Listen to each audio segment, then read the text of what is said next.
धन्यवाद सभापति महोदय। आज आपने बजट पे बोलने का अवसर प्रदान किया। पक्ष और विपक्ष दोनों ने बजट को लेके काफ़ी चर्चा हुई। देश का जब बजट आता है तो देश का युवा एक आस लगा के बैठता है कि इस बार कुछ अच्छा होगा। देश का गरीब, देश का आदिवासी, देश का एससी ये आस लगा के बैठता है कि कुछ अच्छा होगा। हमारे राजस्थान की बात करें, राजस्थान में डंका बजा रहे थे कि डबल इंजन की सरकार है, सब कुछ हो जाएगा। लेकिन केंद्र का बजट देखा, राज्य का बजट देखा, कुछ नहीं हुआ। और पूरा देश का एसटी एससी आदिवासी समुदाय हो, युवा हो, सब ये लग रहा है कि ये डबल इंजन की सरकार की दावा करने वाली इस बार का जो बजट है वो कहीं न कहीं सिर्फ बिहार का, कहीं न कहीं आंध्र प्रदेश का और सरकार बचाने का बजट साबित हुआ है। और कहीं न कहीं ये जुमलेबाज का जो बजट आया है इस बार, देश की जनता देख रही है। मैं उस लोकसभा क्षेत्र से आता हूं, बांसवाड़ा। मैं बांसवाड़ा डूंगरपुर की जनता को धन्यवाद देना चाहता हूं जिन्होंने मुझे चुन के भेजा। वहां पर हमारे प्रधानमंत्री जी ने कहा था कि जिसकी कोई पहचान नहीं है, जिसका कोई नाम नहीं है, जिसका कोई रिकॉर्ड नहीं है, ऐसे व्यक्ति को जिता के क्या करोगे। लेकिन बांसवाड़ा डूंगरपुर की जनता ने ठान लिया था कि लोकतंत्र है, राजतंत्र नहीं। और ये राजतंत्र तय करने का किसी को ठेका नहीं है, लोकतंत्र है। जनता ने ठान लिया था कि इस बार राजकुमार रोज जाएगा। मैं आपके माध्यम से, पूरे सदन के माध्यम से मेरी जनता को धन्यवाद देना चाहूंगा। मोदी जी ने कहा था वहां के बड़े बुजुर्गों को कि घर घर जाके राम राम बोल देना और चुनाव जिताना। वहां के बड़े बुजुर्गों ने ठान लिया और कह दिया था, और मेरे माध्यम से और आपके माध्यम से संदेश पहुंचाया है उन तक। मुझे कहा था मोदी जी को कह देना कि देश के आदिवासियों को उजाड़ने का काम पिछले 10 सालों में हुआ है। देश के अंदर धर्म की राजनीति हुई है। देश में 15 लाख रुपए बेरोजगारों को नौकरी देंगे यूं करके 10 साल राज किया है। इस बार हम सबक सिखाएंगे। और उन्होंने मेरे माध्यम से मैसेज पहुंचाया है कि गुरु गोविंद की धरती है, मावजी महाराज की धरती है, संत सुरमाल महाराज की धरती है। मानगढ़ दाप में 1500 आदिवासी शहीद हुए थे। मोदी जी 2 बार आए, लेकिन मानगढ़ के लिए, आदिवासी समुदाय के लिए एक शब्द नहीं बोल के गए, कुछ नहीं करके गए। तो उन्होंने मैसेज पहुंचाया है कि आदिवासी समुदाय जाग गया है और अब वो आदिवासी समुदाय नहीं रहा जो बहका में आ जाएगा और वोट दे देगा।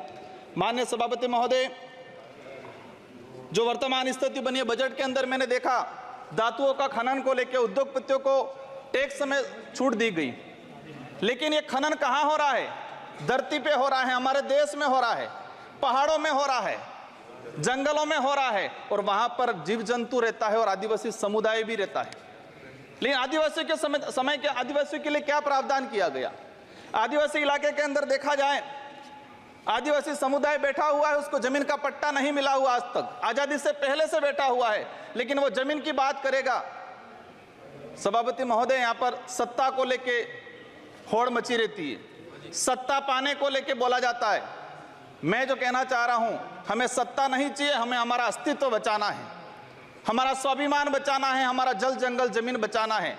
और देखा गया देश के अंदर आदिवासी समुदाय जल जंगल जमीन की बात करता है तो उसको नक्सलवाद का ठप्पा दे दिया जाता है, उसको नक्सलवाद के नाम से मारा जाता है। छत्तीसगढ़ का बस्तर का इलाका हम देखते हैं, 11 साल की बच्ची को मारा जाता है और कहा जाता है कि नक्सलाइट थी। 3-3, 4 साल के बच्चों को मारा जाता है, गर्भवती महिलाओं को मारा जाता है। आदिवासियों की, जब भी आदिवासी समुदाय अपने हक अधिकार की बात करता है तो उसको नक्सलाइट का ठप्पा लगाया जाता है। सभापति महोदय, आदिवासी समुदाय को या एससी समुदाय को फ्री की योजना, हम कहते हैं हमें फ्री की योजना मत दो, हमें हमारा हक दो, जल जंगल जमीन का मालिकाना हक दो। और संविधान के अंदर शेड्यूल 5 के अंदर, शेड्यूल 6 के अंदर जो रिजर्वेशन पॉलिसी लागू की है उसको धरातल पे लागू किया जाए।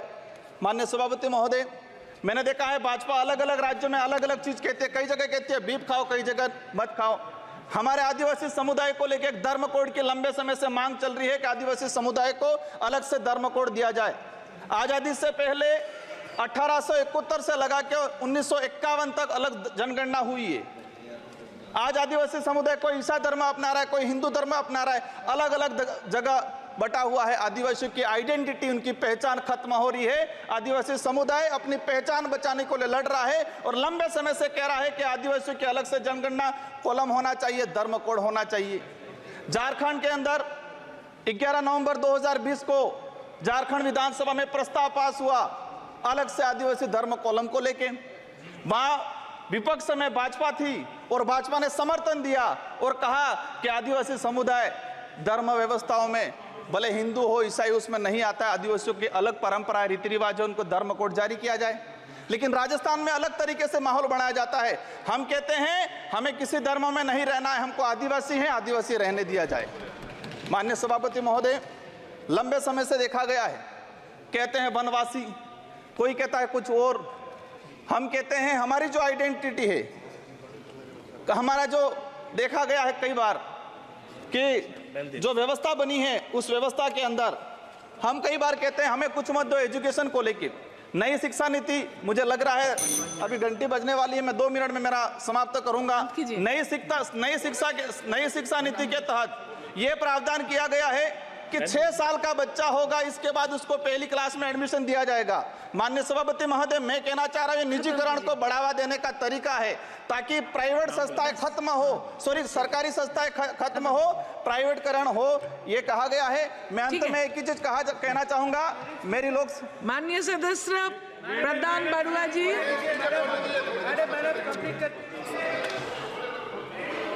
हो गया। धन्यवाद महोदया, मुझे आपने बजट में बोलने के लिए मौका दिया। मैं सर्वप्रथम प्रधानमंत्री जी को धन्यवाद ज्ञापन करता हूं, क्योंकि असम का अहोम डायनेस्टी का माउंट बेरियल